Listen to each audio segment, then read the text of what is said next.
बिस्मिल्लाहिर्रहमानिर्रहीम। अस्सलामुअलैकुम दोस्तों, उम्मीद करता हूँ कि आप सब खैरियत से होंगे। 6 सितंबर का दिन पाकिस्तानी कौम यौम दिफा के तौर पर मनाती है और 1965 की जंग में होने वाले शहीदों को खिराज अकीदत पेश करती है।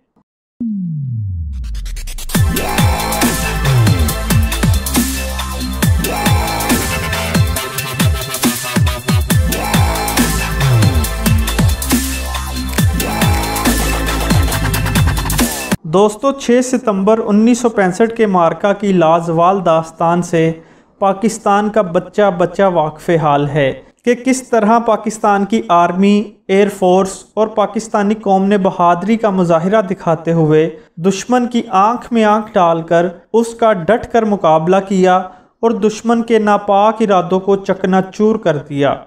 नाजरीन, पाकिस्तान की आर्मी और एयर फोर्स के जवानों की बहादुरी के किस्से तो आप सब ने सुन रखे होंगे कि किस तरह मेजर अजीज़ भट्टी शहीद ने दुश्मन को पीछे भागने पर मजबूर किया और किस तरह पाक फ़ौज के जवानों ने अपनी जानों का नजराना पेश करते हुए खुद पर बम बांधकर इंडिया के टैंकों को तबाह किया और किस तरह पाकिस्तान एयर फोर्स के जवानों ने भरपूर हमला करके इंडियन फौज को बताया कि चाहे आप धोखे से भी हमला कर दो, पाकिस्तान की कौम और पाकिस्तान की आर्मी अपने दुश्मन को शिकस्त देना जानती है। दोस्तों, आज यौम दिफा के मौका पर हम सितंबर 1965 में पाकिस्तानी कौम के हौसले, जज्बे और कुर्बानियों पर रोशनी डालेंगे। ये 6 सितंबर 1965 की सुबह थी कि भारत ने अचानक पाकिस्तान पर हमला कर दिया। भारत का इरादा था कि वो सुबह का नाश्ता लाहौर के जिम खाना में करेगा। मुसलमानों के हाथों बार बार रुसवा होने के बावजूद हिंदू कौम को होश नहीं आया कि जिस कौम से वो टकरा रहे हैं वो कट तो सकती है, झुक नहीं सकती। इस जंग में फ़ौज ने तो अपना किरदार अदा किया ही था, जिसकी मिसाल तारीख़ आलम में ढूंढने से भी नहीं मिलती, लेकिन पाकिस्तानी कौम का किरदार भी अपनी मिसाल आप है। ये हकीकत है कि जंग महज हथियारों से नहीं, जज्बों से जीती जाती है। इस वक्त ये जज्बे पाकिस्तानी कौम में बेदार थे।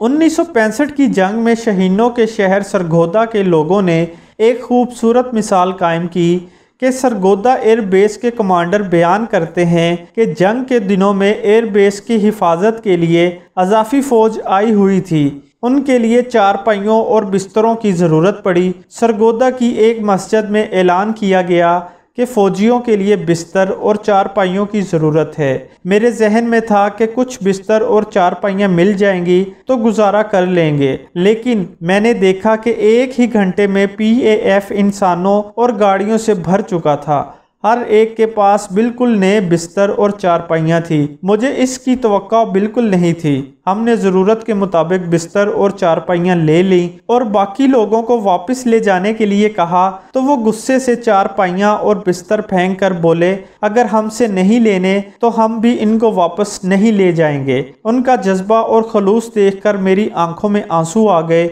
और मैंने दिल में कहा कि इस कौम के लोगों में ऐसा जज्बा है तो दुनिया की कोई कौम इसे शिकस्त नहीं दे सकती। उस जमाने में लाहौर में एक भिखारी सारा दिन लाहौर के घरों में मांगता था, लेकिन वो रोटी की बजाय पैसे मांगता था। लोग लान तान करते हुए कहते कि आज इनके वतन को ज्यादा जरूरत है, लेकिन वो इनकी झिड़कियां सुनने के बावजूद पैसों के लिए इसरार करता रहा। शाम तक कुछ पैसे जमा करके उस जगह पहुंचा जहां फौज के लिए इमदादी कैंप बनाए गए थे। सारा दिन की जमा पूंजी रिलीफ फंड में जमा करवा कर एक दीवार के साथ टेक लगाकर बैठ जाता है और अपने झोले से खुश्क रोटी निकाल कर पानी में डबो डबो कर खा लेता है। एक सहाफी ये मंजर देख रहा था। उसने पूछा कि तूने ऐसा क्यों किया? भिखारी ने बड़े जज्बे से जवाब दिया, आज इन पैसों की वतन को ज्यादा जरूरत है। मेरा वतन सही सलामत रहेगा तो मुझे भी रिज्क मिलता रहेगा और मैं भी कभी भूखा नहीं मर सकता। जब फौजियों के लिए खून की जरूरत पड़ी तो भी पाकिस्तान ने एक अजीबोगरीब मिसाल कायम की। ब्लड बैंक के सामने लोगों की लंबी कतारें लग गईं।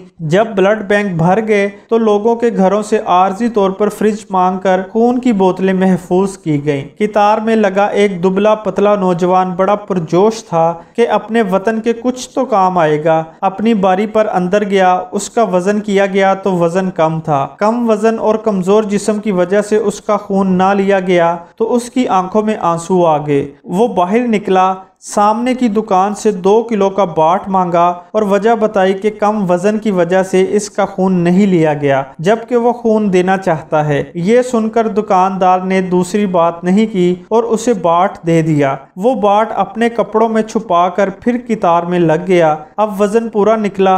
रश की वजह से किसी ने ध्यान नहीं दिया कि ये वही नौजवान है। जवान खून देकर बाहर निकला और दुकानदार का शुक्रिया अदा करते हुए उसका बाट वापस कर दिया और चला गया। दोस्तों, इसी तरह चवंडा सियालकोट के महाज पर, जहां दूसरी जंगे अजीम के बाद टैंकों की सबसे बड़ी लड़ाई हुई थी, वहां महाज पर जाते हुए फौजियों को 2 मासूम बहन भाइयों ने रोक लिया और गन्ने और मुर्ग पेश करते हुए कहा कि हम और खिदमत नहीं कर सकते, हमारी तरफ से ये हकीर नजराना कबूल कर लीजिए। तब ब्रिगेडियर उनका ये जज्बा देखकर आंखों में मुसर्रत के आंसू और होंठों पर मुस्कुराहट लिए गाड़ी से नीचे उतरे और उन बच्चों को प्यार करते हुए कहा, मेरे बच्चों, हमें इन चीजों की जरूरत नहीं है, हमें तुम्हारी मासूम दुआओं की जरूरत है ताकि हम दुश्मनों को नाको चने चबवा कर तुम्हारी इस मासूमियत की हिफाजत कर सके।